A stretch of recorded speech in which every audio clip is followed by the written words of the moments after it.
Hi, welcome to Chad's Silversmithing. Before we get started, thanks for watching, and if you wouldn't mind, I'd love it if you'd hit the like button down below. That helps me out a great deal.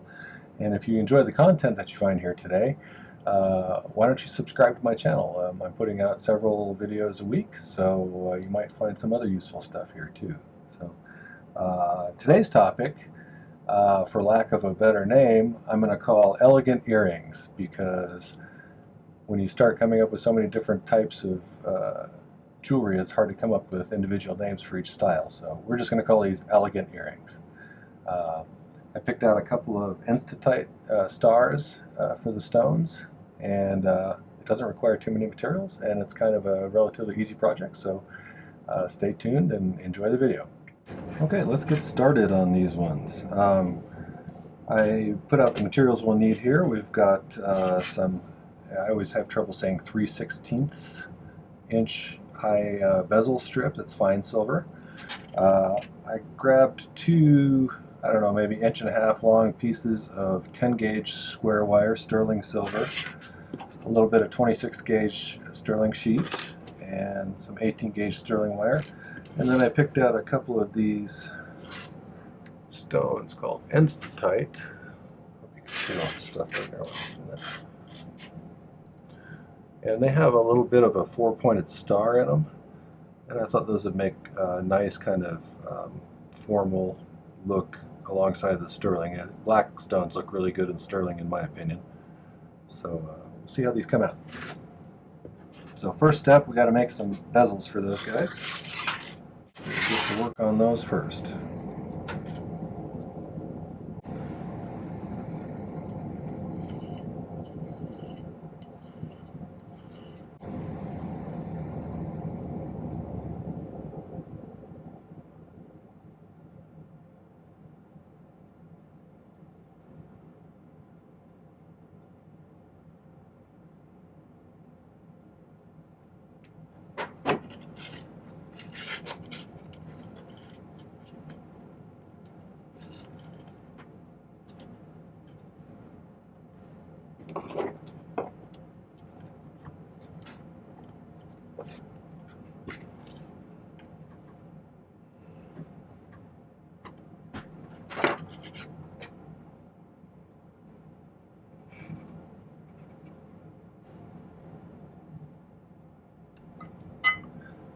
If you hear any kitten crying in the background, that's because we got a new kitten, and we have her in the bedroom upstairs while we acclimatize the old cats to her smell. So she's been pretty vocal about not wanting to be in the bedroom.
these off, file them down.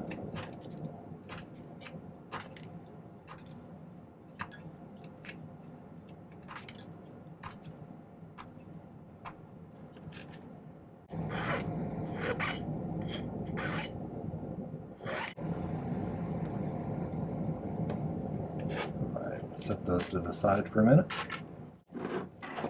So what I want to do with these is I want them to be narrower at the ends and wider sort of in the middle, maybe a little bit offset. So it kind of like starts narrow, gets wider, and then tapers back down.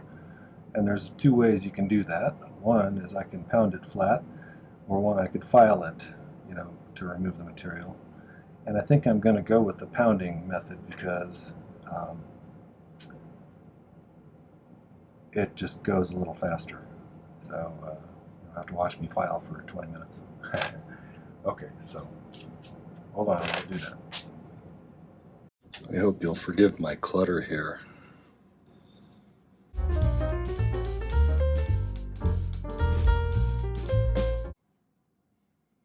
That's kind of what I was shooting for.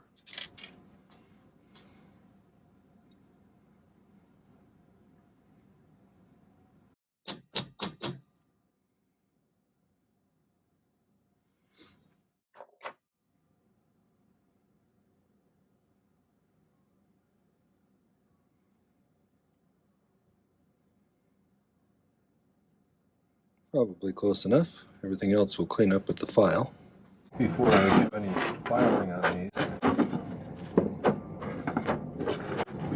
filing on these, I work hardened them really badly by pounding on them, so they're super hard and stiff. And if I want that to be more workable and easily fileable, I'm going to soften it up by heating it up to the point where I take that work hardening out.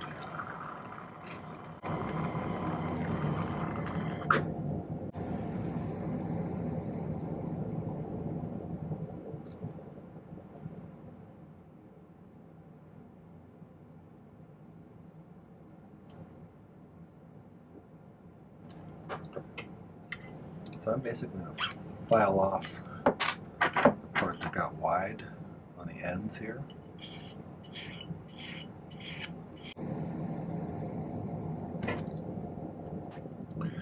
Now to make it easier to file one side or the other, smooth, bend it a little bit.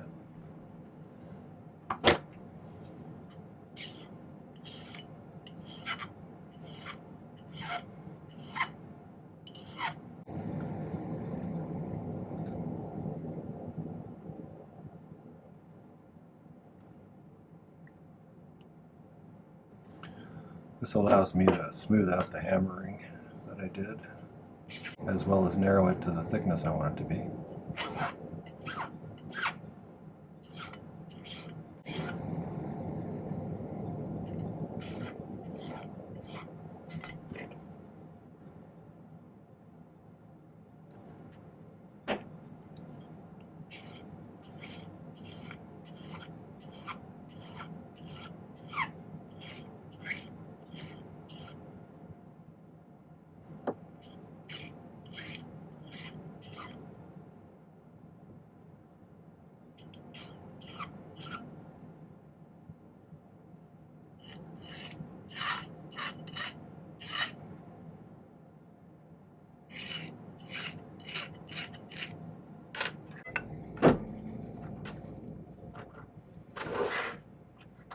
Those are pretty close.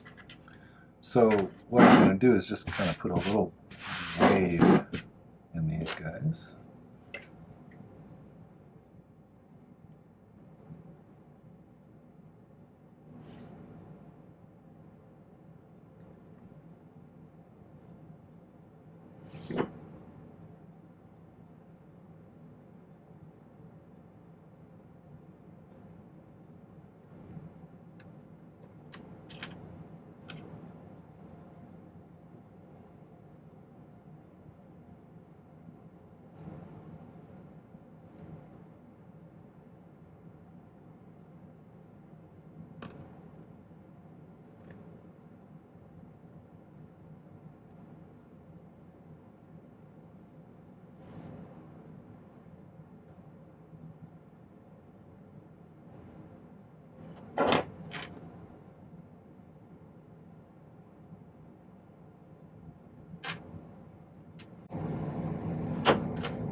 I don't think these have to be perfect, but getting them pretty close to the same kind of curve here, it makes them look nice. But what we'll do now is we will mount these kind of down on either side here like that.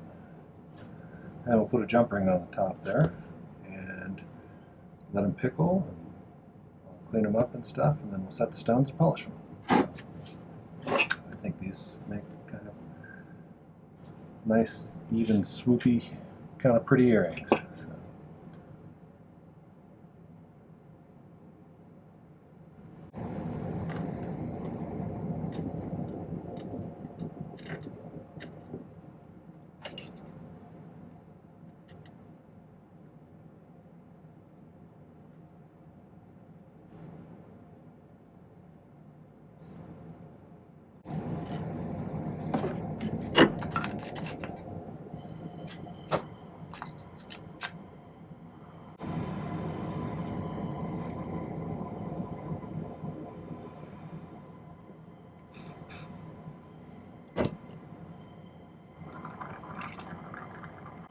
When you're doing something like this, there's a lot more mass in this piece of wire over here than there is the bezel, so you're going to spend most of your time focusing the heat on the piece of wire that has more mass because it takes longer to get that up to temperature.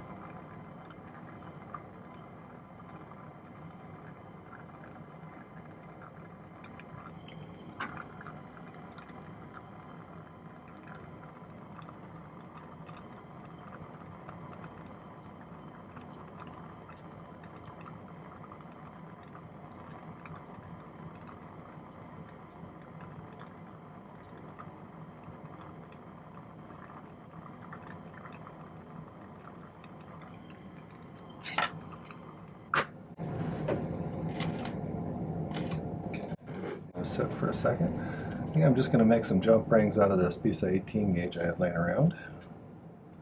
And I'll wrap it around the file handle. That's a convenient thing to make circles around.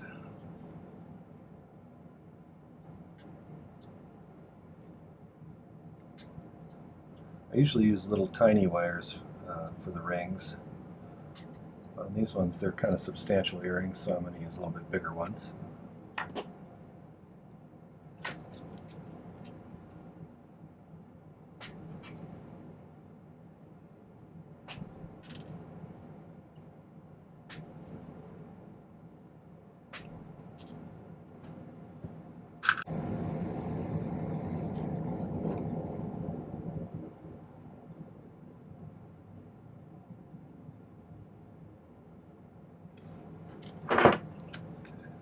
Cool these off for a second.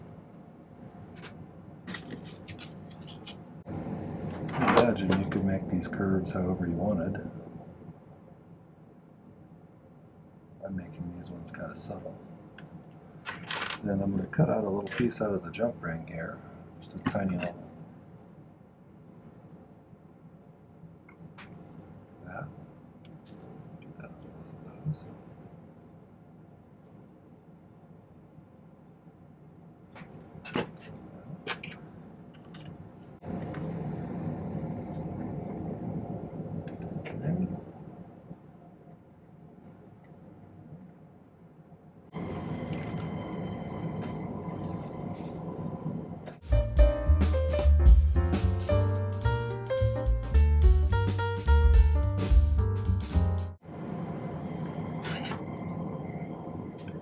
Okay, so I'm going to throw those in the pickle for a bit, and we'll clean them up, and then I'll set the stones and polish them for you. Put some ear wires on them too.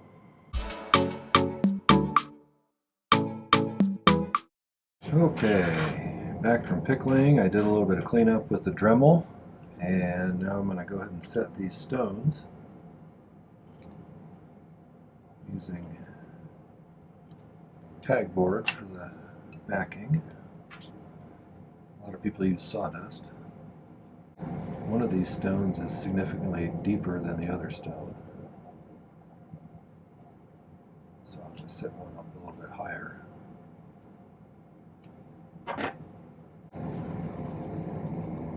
So with a little pressure it puts it down low enough to where the bezel will bend over it.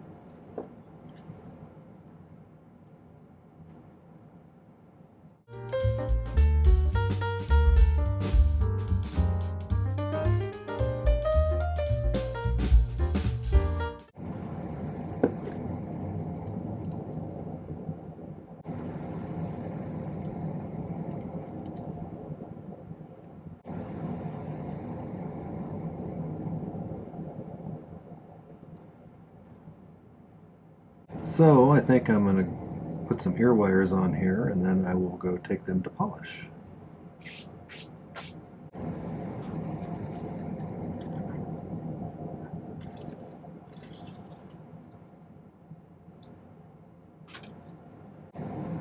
If you want to see a more complete tutorial on how to make these kind of French wires that I'm going to make, check out the link up there.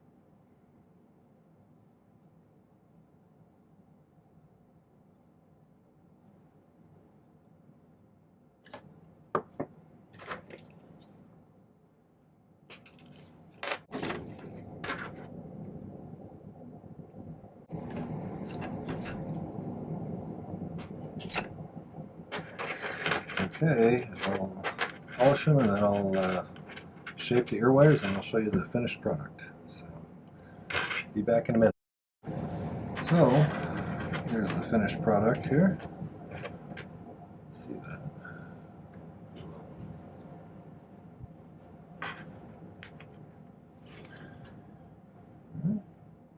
I'll take a little better picture and put it at the end of the video. Alright, well that was the elegant earring tutorial. I hope you enjoyed the video. If you did, make sure to hit the like button before you leave, and feel free to share it with others. I love to have comments and suggestions. I'm trying to do better camera angles for the close-ups, so I hope that's working a little better. But thank you for watching again. Make sure to subscribe, and we'll see you next time. Happy silversmithing. Take care.